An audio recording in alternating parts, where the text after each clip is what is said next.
But let's get into it.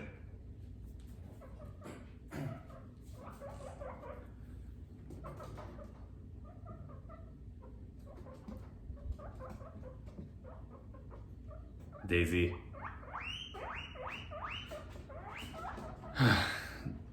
Daisy, please.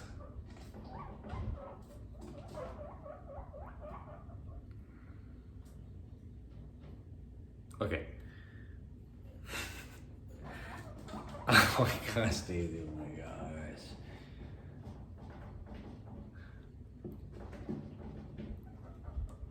Honestly, fine. I'll just give you. What's going on, Falcons fans? Logan here. Welcome back to Rise Up Rundown. And if you're new here, welcome.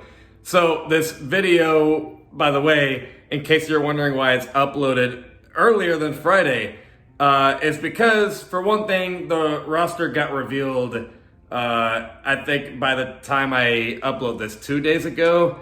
And I'm sure you guys would like to hear my thoughts on that earlier than later. And also, honestly, I have much more time to record a video tonight than tomorrow night. So I just figured, why not release a video now? And yes, I will count this as Friday's episode.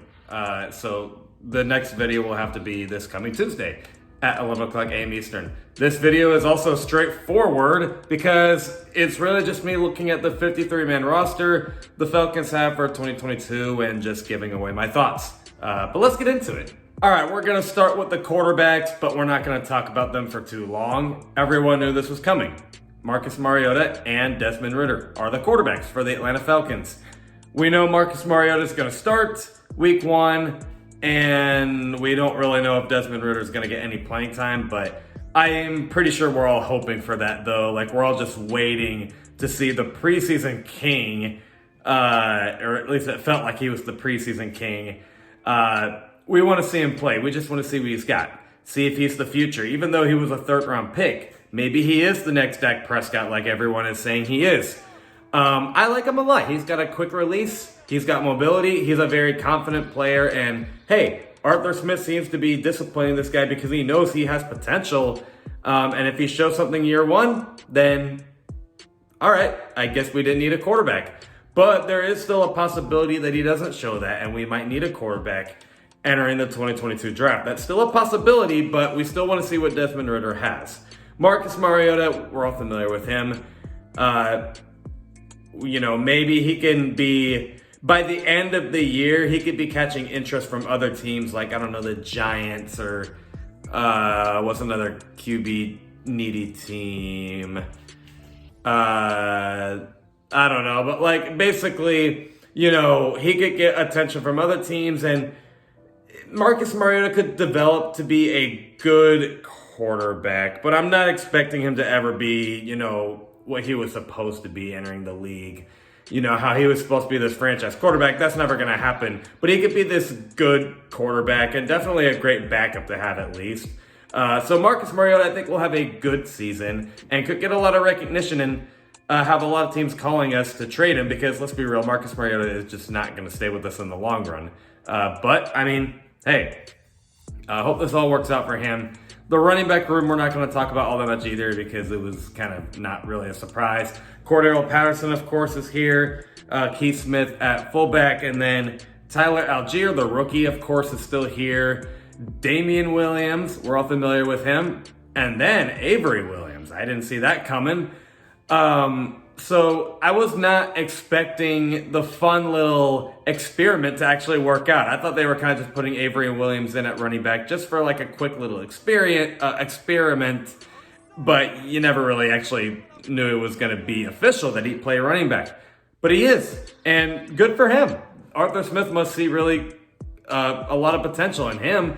And hey, I'm not complaining if we got a former defensive player turn into now a running back. So there must be something interesting going on with Avery Williams. Now, do I expect him to get a lot of carries? Not really, but that is super interesting. I didn't see that coming. I thought it was just going to be this short-lived hype thing. Like, whoa, Avery Williams is playing running back, but then you forget it even happened. But it happened, and that's really cool. Quadri Allison, I will not go over my thoughts because I made a video over that, but yeah, I just won't go over my thoughts on that. And part of me doesn't even want to go over my thoughts on this wide receiving room because I want. Okay, look, this is the wide receiving group that we have. Okay, you ready? Jared Bernhardt, Demir Bird, Kaderil Hodge, Brian Edwards, Drake London, and Olamide Zaccheaus.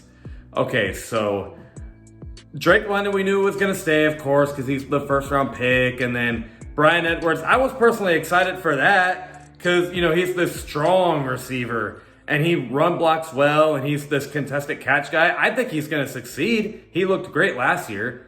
Still a lot to prove, but I think he actually is going to be a great receiver for us. And he is working with a quarterback he's familiar with. Granted, he didn't really play with Marcus Mariota in games all that much, but still, it's a quarterback he's familiar with.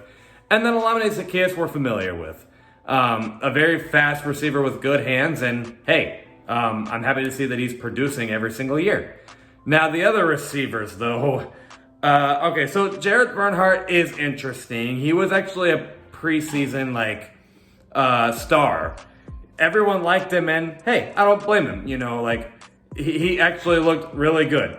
And I'm happy to see that he made the team because he deserved it. He did play well, and maybe he's got something to prove. But still a lot to see from him, though. Still a lot to see. But hey, it is exciting to see that he made the roster, and he lived up to some hype that we didn't even know was going to happen. But the other receivers, though, goodness, Demir Bird, Kaderil Hodge. Why didn't you just keep Auden Tate? I was surprised about that. I kind of saw Geronimo Allison getting released, but geez, Auden Tate, I'm not going to act like when we got him, it was this steal of the free agency, but there was the inner part of me that was okay, I don't think he's going to last for more than a year or two, but hey, we could use him for something, but they cut him, and I was surprised. I really didn't see that coming, really. And now you're going to stick with these guys. This receiving group, there is so much to prove, but hope they get it done. Tight ends are super simple. Kyle Pitts, of course. John Fitzpatrick, one of the Georgia Bulldogs we drafted, stayed. He's just a blocking tight end, really. Like I said in my draft grades video, he's just the younger Lee Smith. He just blocks. As a pass catcher, he doesn't really do a lot. But hey, we need a good blocking tight end.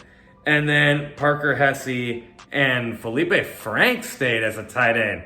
Didn't see that coming. I guess you needed depth, but I don't think he's really going to do anything for us.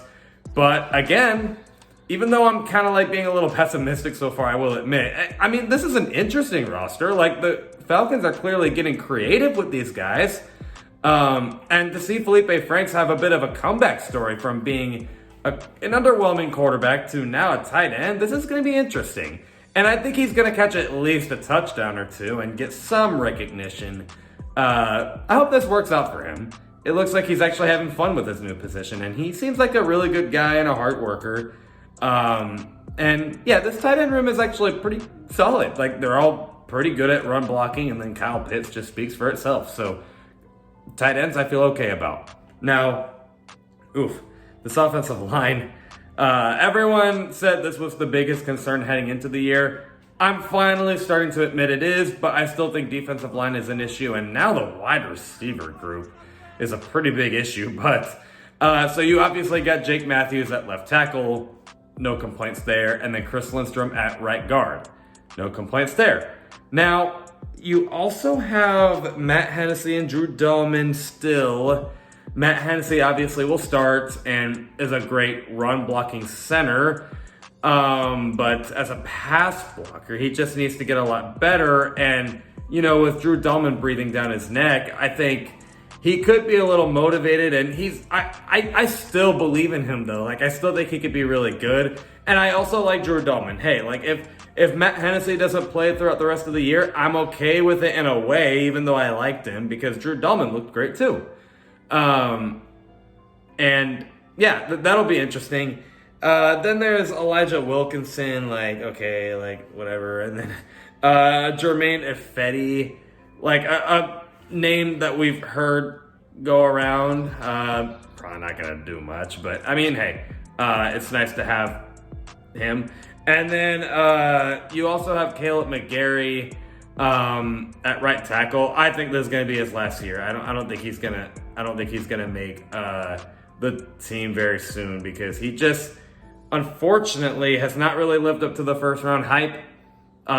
He's gotten bigger, but just because you got bigger doesn't mean you got better as a player. We have to see what he does on the field.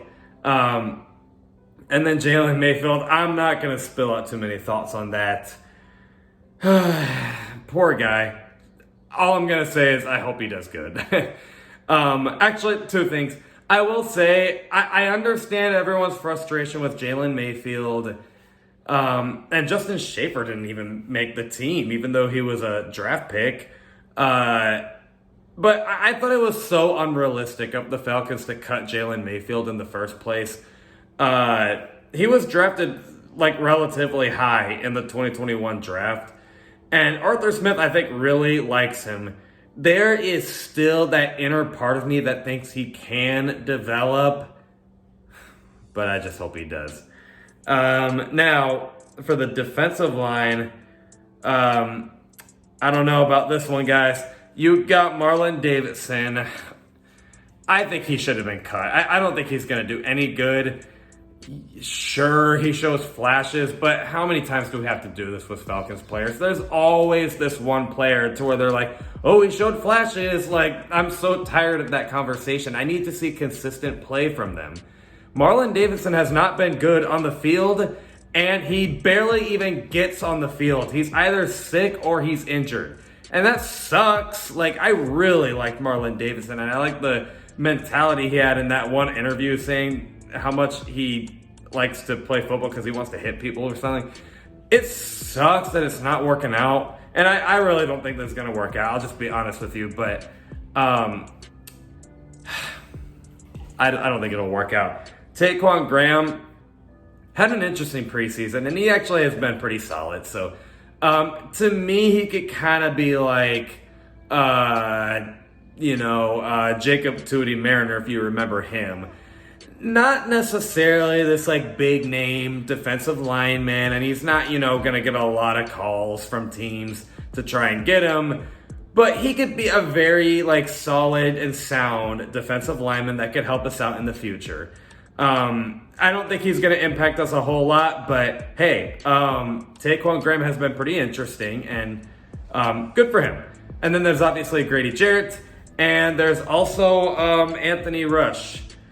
I'll be honest with you, I don't really know too much about Anthony Rush. I guess I have to look a little more into him. So that's your defensive line. Oh, and then there's Timothy Horn, whoever that is. Honestly, I don't really know too much about him either. But this defensive line, looking at it now, okay, I might admit that it's maybe a little better than the offensive line, but I still think it's a weakness. So I still think it's not very good. But yeah, that's your defensive line. The linebacker is super interesting. So Lorenzo Carter, I'm excited for him. I think he's going to do a lot of great things for this team. And he's also coming back to Georgia. Of course, that's going to motivate him a little bit. And yeah, he's just been a solid pass rusher. Like, I'm really excited for him. And then Quentin Bell, whatever, honestly.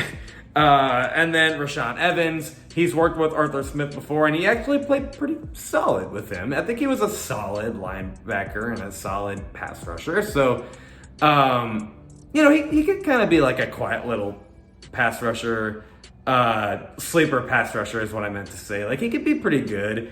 Deion Jones is back. I wasn't expecting that. I thought Deion Jones was going to get traded, and if he was to stay on the team, I didn't even think he was going to play, at all really. Because I just thought the injury was going to get to him, but I guess he's here. And I just hope that Deion Jones reverts back to his old self, which, I don't think he's going to go back to 2017 Deion Jones, 2018 Deion Jones. But But he could be, if he can get past these injuries, then, maybe we could see a good Deion Jones again, because last year was not very good, unfortunately. Arnold Ebiketie is obviously here. He looked awesome in the preseason, and I was already excited when we picked him up. He looks like he is going to live up to the hype. He looks like it. So I'm excited for him. And then, of course, my guy, Troy Anderson, my most excited draft pick of them all, and he looked good in the preseason. That's a huge, plus, because he didn't even play linebacker all that much in college. So it's nice to see that it looks like he's adjusting to the NFL pretty quickly. And I'm just so excited for him. I want to see him in trick plays, and I think he could be really good. I can't remember if I mentioned Quentin Bell or not, but if I did, whatever. And then Nate Landman, whatever. D'Angelo Malone, kind of another whatever player, but I mean, hey, he's also a rookie, so maybe they'll want to use him and just try and experiment with him, see what he's got, but I don't expect too much. And then Ogundeji from Notre Dame. I kind of have a little trouble pronouncing his name, but kind of the same thing, really. He's only in year 2, but, probably not going to do anything, honestly. And then Michael Walker, we're familiar with him at this point. He's maybe our best linebacker on the team. Yes, I even said that over Deion Jones. If Deion Jones is still kind of fighting that injury. If Deion Jones reverts back to his old self, then he's our best linebacker. But if not, then it would be Michael Walker. He's just a very good linebacker, very physical and great in coverage. And I just like him a lot. And then, obviously, in the secondary, D. Alford is there. Probably not going to get a lot of playing time, unfortunately, but, nice little piece there. And Mike Ford, honestly, whoever that is, honestly. And then Darren Hall is still here. He was okay last year. He had some plays, but still needs to step up. And still has a lot to prove. And unfortunately, I don't think he's going to prove, or he's not going to play a lot. But, I mean, hey, when he gets the opportunity, I think he could show a little bit. But, it's what it is. And then Casey Hayward, Isaiah Oliver, and AJ Terrell, I'm not going to speak on that. I've said my thoughts on them throughout the whole entire year. But, hey, we got ourselves a pretty good corner set there. I think our corners are set. We're ready to go. Corners are great. And safeties are obviously great too. Richie Grant and Jalen Hawkins, one of my favorite players on this whole entire team. Excited to see where this goes. Eric Harris is also on the team. He gets a little too much crap. He wasn't that bad, but this is probably his last year here. He's probably not gonna stay for much longer. And then Dean Marlowe, probably not gonna get a lot of playing time. And then, obviously the kicker, Younghoe Koo. But that's your roster. And it's, like I've been saying over the offseason, everyone doesn't really have that many high expectations for this team. But that's kind of why I'm excited for this team, though, because, what if it is good? What if we're just sleeping on this roster? I'm excited to see where this goes, and there is some talent to work with, like AJ Terrell, Grady Jarrett, Arnold Ebiketie, Casey Hayward, Drake London, Kyle Pitts, Cordero Patterson. There's a lot of potential, but it is up to these guys to step up. This is a very young roster and a very unproven one with a very hard schedule. But this is why we're Falcons fans. We're here to believe, and we're here to see what they got. We're just here we want to see. We just want to experiment. Well, we're not experimenting, the players. It's the coaches and themselves and the team. But anyway, we're here to just watch and see how this goes. And I'm excited for it. Let me know what you guys think in the comments below, and I will see you guys with a video this Tuesday. Stay safe and rise up.